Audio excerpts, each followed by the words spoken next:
8ஆம் வகுப்பு வரை கட்டாய தேர்ச்சி கல்வி தரத்தை உயர்த்த உதவுமா அப்படிங்கிற கேள்விக்கான விளக்கம் தான் நம்ம இப்ப பார்க்க போறோம். நாடு முழுவதும் 8ஆம் வகுப்பு வரை யாரையுமே ஃபெயிலாக்க கூடாது அப்படிங்கிற கட்டாய தேர்ச்சி முறையை மத்திய அரசு ரத்து பண்ணிவிட்டதாக செய்திகளா வந்துகிட்டு இருக்கு. அதற்கு நிறைய விளக்கங்களும் கொடுக்கப்படுது. அந்த செய்திக்கு நிறைய கண்டனங்களும் எதிர்ப்புகளும் கொடுக்கப்பட்டு வருது. இப்போ இருக்கக்கூடிய அறிவிப்பின்படி 5ஆம் வகுப்பிலும் 8ஆம் வகுப்பிலும் படிக்கக்கூடிய ஒரு மாணவர் அடுத்த வகுப்புக்கு போறதுக்கான தேர்வில் தேர்ச்சி அடையல அப்படின்னா தேர்வு முடிவுகள் வெளிவந்ததிலிருந்து அடுத்த 2 மாதங்களுக்குள்ளாக திரும்பவும் ஒரு முறை தேர்வு எழுத வாய்ப்பு அளிக்கப்படும். எக்ஸாம் முடியுது அப்படின்னா எக்ஸாம்ல ஒரு பாஸ் ஆகல ஸ்டூடெண்ட் 5ஆம் வகுப்பு படிக்கக்கூடிய மாணவ மாணவியோ 8ஆம் வகுப்பு படிக்கக்கூடிய மாணவ மாணவியோ ஃபைனல் எக்ஸாம்ல பாஸ் ஆகல அப்படின்னா ஒரு 2 மாசத்துக்கு பிறகு மீண்டும் அவங்களுக்கு ஒரு வாய்ப்பு வழங்கப்படும், தேர்வு எழுத வாய்ப்பு கொடுக்கப்படும். அந்த தேர்விலையும் அந்த மாணவர் தேர்ச்சி அடையல அப்படின்னா அந்த மாணவர் 5ஆம் வகுப்பிலோ அல்லது 8ஆம் வகுப்பிலோ திரும்பவும் படிக்க வேண்டிய ஒரு நிலை இருக்கு. மீண்டும் படிக்கும் அந்த காலகட்டத்தில் குழந்தைகளுக்கு கற்றலில் என்ன பிரச்சனை இருக்கிறது அப்படிங்கிறது கண்டறியப்பட்டு குழந்தைகளுக்கும் அவங்களுடைய பெற்றோருக்கும் வழிகாட்டுதல்கள் வழங்கப்படும்.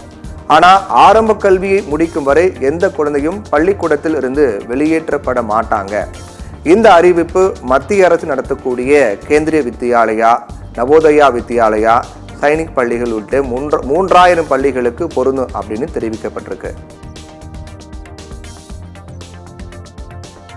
மாநில அரசு நடத்தக்கூடிய பள்ளிக்கூடங்களை பொறுத்தவரை அந்தந்த மாநில அரசுகளே முடிவெடுத்துக் கொள்ளலாம். அது அவங்களுடைய விருப்பம், அந்த ஸ்டேட் கவர்மெண்ட்டை முடிவு பண்ணிக்கலாம் அப்படின்னு சொல்லப்பட்டிருக்கு.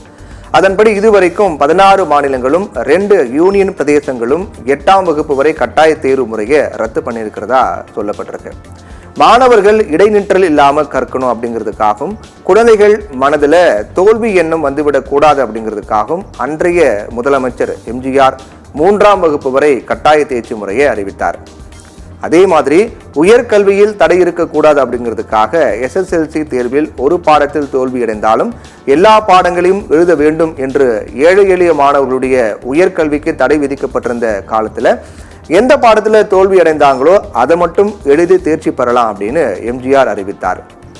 அதோட PUC என்று இருந்த பல்கலை அறிமுக படிப்பை பள்ளிக்கூடத்திலேயே கொண்டு வந்து மேல்நிலை கல்வியாக மாற்றி கல்லூரிக்கு போக முடியாதவர்களும் பல்கலை அறிமுக படிப்பை படிக்க வழிவகை செஞ்சாரு.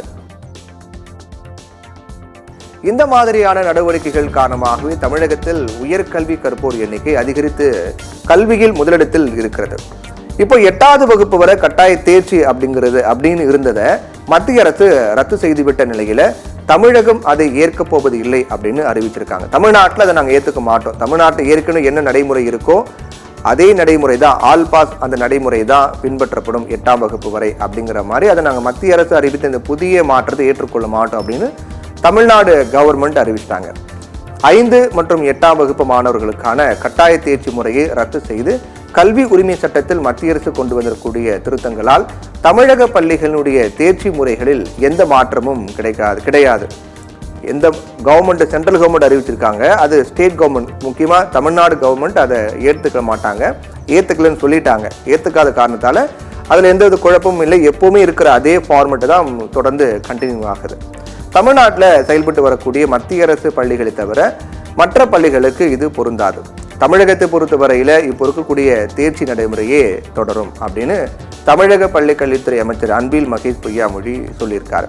தமிழகத்தில் 3ஆவது வகுப்பு வரை கட்டாய தேர்ச்சி என்பதை ஏற்றுக்கொள்ளலாம். ஆனால் ஏழை எளிய மாணவர்களுடைய நலனை கருத்தில் கொண்டு அதற்கு மேல் இருக்கக்கூடிய வகுப்புகளுக்கு தேர்ச்சிக்கான மதிப்பெண்ணை குறைத்து விடலாம். அதன் மூலமாக கற்பிப்போருக்கும் கல்வி கற்போருக்கும் சிறிய அளவாவது ஒரு அக்கறை ஏற்படும். பட்டம் பெற்ற பிறகும் கூட சொந்தமாக விண்ணப்பத்தை பூர்த்தி செய்ய இயலாதவர்களும் சொந்தமாக வேலைக்கு விண்ணப்பிக்க தெரியாதவர்களும் கூட இருக்காங்க. அதே நேரத்தில் இடைநிற்றல் மற்றும் உயர்கல்வியை ஊக்குவிக்க தேர்ச்சிக்கான மதிப்பெண்ணை குறைத்து நிர்ணயிப்பதே சிறந்த வழியாக இருக்கும் அப்படின்னு கல்வியாளர்களுடைய கருத்தாக இருக்கிறது.